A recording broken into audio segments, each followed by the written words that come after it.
5,000 करोड़ रुपए के market cap वाली स्पाइसजेट देश की जानी मानी लो कॉस्ट एयरलाइंस में से है।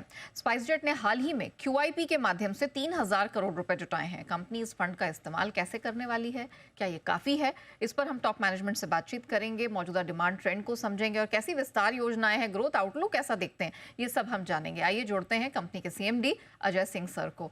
Mister Singh sir, good afternoon, बहुत स्वागत है जी बिजनेस पे। सर, सबसे पहले तो ये जो क्यूआईपी के माध्यम से आपने 3,000 करोड़ की फंड रेजिंग को अंजाम दिया है, सर इसके बारे में बताइए, काफी है ये फंड्स और किस तरह से इसका इस्तेमाल आप करने वाले हैं?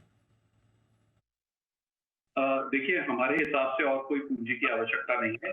जैसे आप जानते ही हैं कि स्पाइसजेट एक ऐसी एयरलाइन है जो कई वर्षों से देश की सेवा कर रही है और क्योंकि ये दो हमारे ऐसे हादसे हुए हमारे साथ जो कि काफी, जिसको कहते हैं अद्भुत ही कहा जाए उनको। एक तो मैक्स की ग्राउंडिंग हो गई 2019 में और दूसरा ये कोविड का की वजह से जो तकलीफ एयरलाइन को हुई और जो लाइबिलिटीज एयरलाइन की बिल्डअप हो गई, उनको एड्रेस करने के लिए और ऐसी मार्केट में जहां बहुत तेजी से ग्रोथ हो रही है, उस मार्केट में तेजी से फिर से एक बार ग्रो करने के लिए हमने ये फंड रेज किया है। और हमें लगता है कि ये 3,000 करोड़ का जो फंड रेज है और इसके इसके अतिरिक्त 750 करोड़ पिछले वाले फंड रेज के राउंड का भी आना है, तो 3750 करोड़ रुपए कंपनी के पास आज अवेलेबल है और वो पर्याप्त एक मात्रा में फंडिंग अब स्पाइसजेट के पास है कि जो भी पुरानी डिफिकल्टीज स्पाइसजेट की रही हैं, उनको भी हम एड्रेस कर पाएंगे और तेजी से जो हमारी एयरलाइन है, जिसमें आज हम 27-28 एयरक्राफ्ट ही उड़ा रहे हैं, उनको तेजी से 100 एयरक्राफ्ट पे अगले 2 वर्षों में ले जाने की हम पूरी कोशिश करेंगे। Very well sir, thank you for the explanation. अच्छा अजय सर, अब कंपनी ने इंडियन लीज फाइनेंस कॉर्पोरेशन के साथ अपना डिस्प्यूट सेटल किया, almost if I am not wrong $17 million के आसपास का। क्या ओरिजिनल वैल्यू है सर? इसकी जो ओरिजिनल आई थिंक वो थोड़ा सा कॉन्फिडेंशियल नंबर्स हैं, लेकिन इस सेटलमेंट से स्पाइसजेट का तकरीबन 15-16 मिलियन का लाभ होगा और केवल इतना ही नहीं, जो आगे का जो रिश्ता है इन इंजन लेसोर्ट से और एयरक्राफ्ट लेसोर्ट से, वो भी एक बार सुधार के हम फिर से एक पार्टनरशिप मोड में आगे ले जाना चाहते हैं। अजय सर, अगर आप बता सके अभी डेट कितना है बुक्स पे सर? जो डेट आज डेट पे हमारा तकरीबन 6,000 करोड़ का डेट है और उस डेट को हमारी कोशिश यही है कि उस 6,000 करोड़ को हम थोड़ा सा बैलेंस शीट को रिस्ट्रक्चर करके, थोड़ी सेटलमेंट करके, रिपेमेंट्स करके हम उस डेट को एक लेस देन, जिसको कहेंगे 1,000 करोड़ से भी नीचे लेकर आए और डेट केवल उतना ही रह जाए, जो कि एक तो जो ईसीएलजीएस का जो हमें लेंडिंग गवर्नमेंट के थ्रू स्पाइसजेट के लिए हुई थी, उसको और जिसको हम रेगुलर अपने कैश फ्लो से सर्विस कर सकते हैं, उतना ही डेट रह जाए, तो बिल्कुल साफ सुथरी हमारी बैलेंस शीट हो जाए और हमारे पास स्पेस हो ग्रो करने के लिए। तो हमें लगता है कि after this fund raise and ये जो हम सेटलमेंट कर रहे हैं, उसमें हमारी बैलेंस शीट बहुत हद तक क्लीन हो जाएगी। केवल जो ईसीएलजीएस का लोन है वो आउटस्टैंडिंग रह जाएगा, जिसको हम रेगुलर अपने कैश फ्लो से सर्विस करेंगे। ओके अजय सर, अगर आप हमें बता सकें कि कितने रूट्स आने वाले समय में कंपनी का जोड़ने का प्लान है?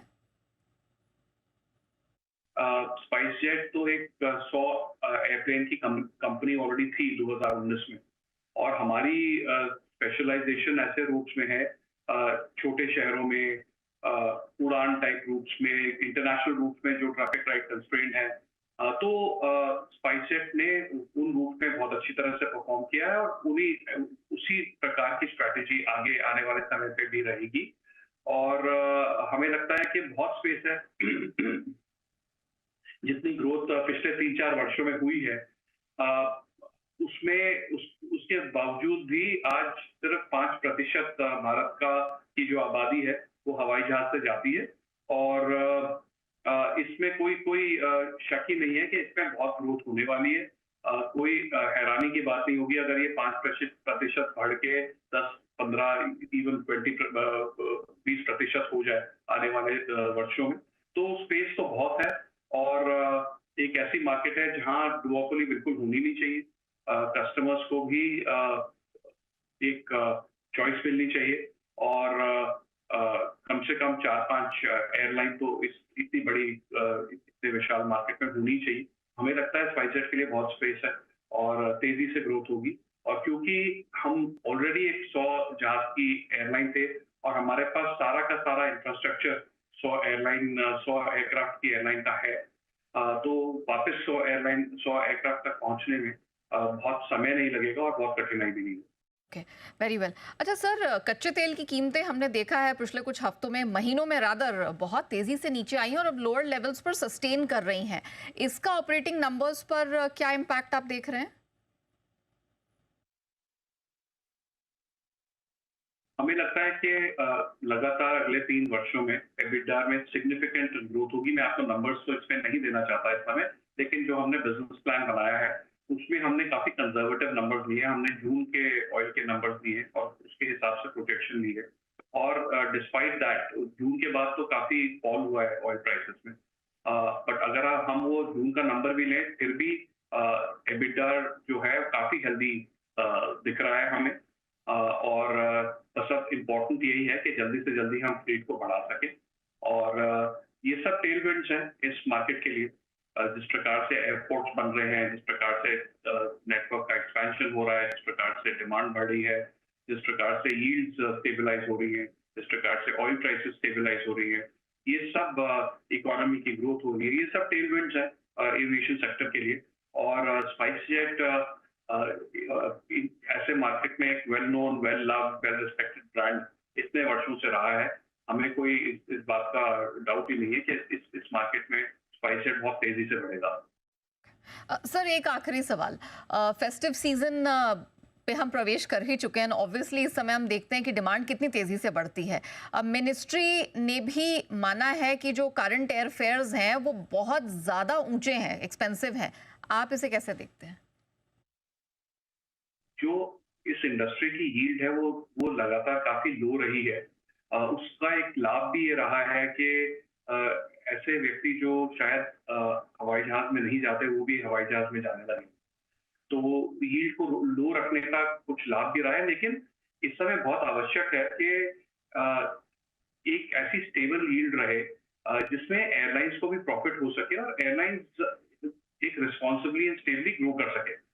ये मार्केट थोड़ी सीजनल है, वो तो हमेशा रहेगी। जब सीजन होगा तो फेयर बढ़ेंगे, जब सीजन नहीं होगा तो फेयर घटेंगे। ये सप्लाई और डिमांड के हिसाब से सब चलता रहेगा। लेकिन आई थिंक जहां तक एयरलाइंस प्रॉफिटेबल रहे, उनके पास कैपिटल रहे जिससे वो ग्रो कर सके, इंफ्रास्ट्रक्चर अपना बढ़ा सके, इससे सबका पैसेंजर्स का भी लाभ होगा और देश का भी लाभ होगा। Well Ajay sir, thank you so much हमारे साथ जुड़ने के लिए और कंपनी के आगे के प्लान्स और फिलहाल जो मौजूदा स्थिति है उसको विस्तार से समझाने के लिए आपका बहुत बहुत धन्यवाद।